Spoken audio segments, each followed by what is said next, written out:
What's going on, everyone? Your boy here, Apollo, from Down, Down, Up, Up, and it's time to go into day 11 of the Christmas movie marathon review.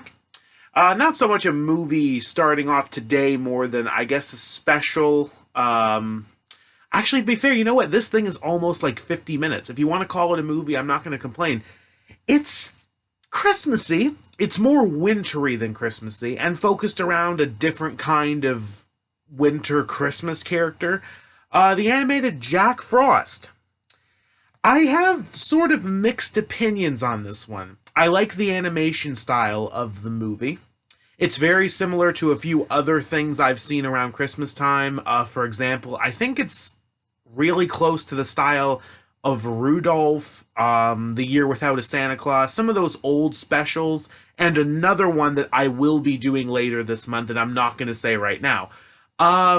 The plot is fair, nothing too amazing. Jack Frost basically is the epitome of winter that humans cannot see, but he has full control of winter. He wants to be seen, he wants to be heard, and he wants to fall in love.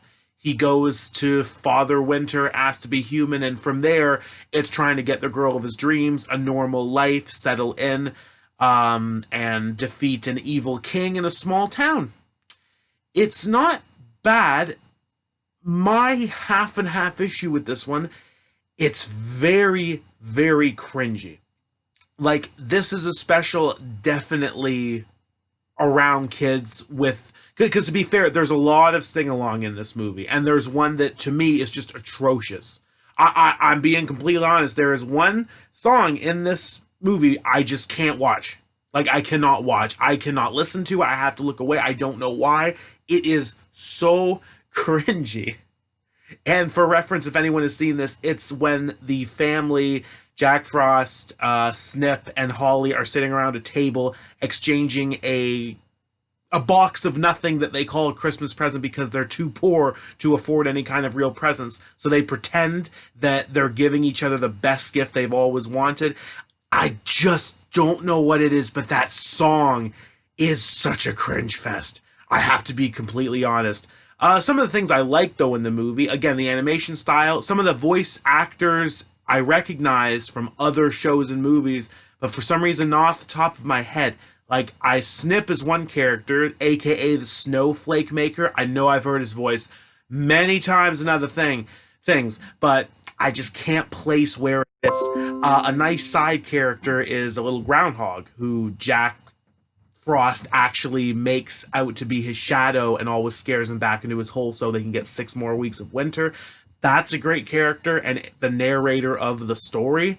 One thing I was hoping when I first watched this after a few years, because I watched this when I was a kid, I didn't have full memory of it. I watched it, I think maybe a year or 2 years ago after years of not watching it.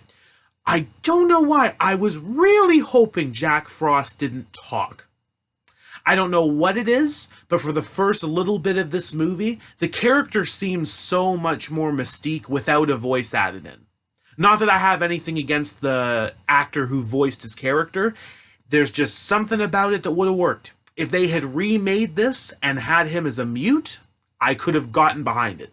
I don't know what it is. It just works for me. Bottom line at the end, though, he comes very close to getting everything he needs. The requirements for him to stay human are a bag of gold. He gets it. A horse kind of gets it. A house kind of gets it. But a wife, not quite. There's a little gold knight thrown into this randomly that the girl ends up going with, and he reverts back to Jack Frost, aka Mr. Invisible, and the movie kind of just ends. It's not bad. You certainly need more than just a 20-minute slot if you want to check this out. This is close to be considering a classic for me. But there's just a few minor things in it that I can't quite call it the Christmas classic. It's not bad. It's watchable for the most part. But, oh, that song is just a cringe fest. And that is truly what divides me on this movie. If there was less singing and more story, I might have got behind this a bit more. But that's my opinion, and that's it. Jack Frost in the books. Thank you all so much for watching. Like, share, subscribe. Let me know what you want to see me review yet that I haven't gone through, and I'm sure we're going to get to it at some point. Otherwise, let me know if you've seen Jack Frost, because this is probably one a lot of people haven't seen compared to some of the old Christmas specials. See you all later today. I'm hoping to get maybe another 1 or 2 reviews out today, depending on how the day goes, but I think that's going to be it. Keep it real, everyone.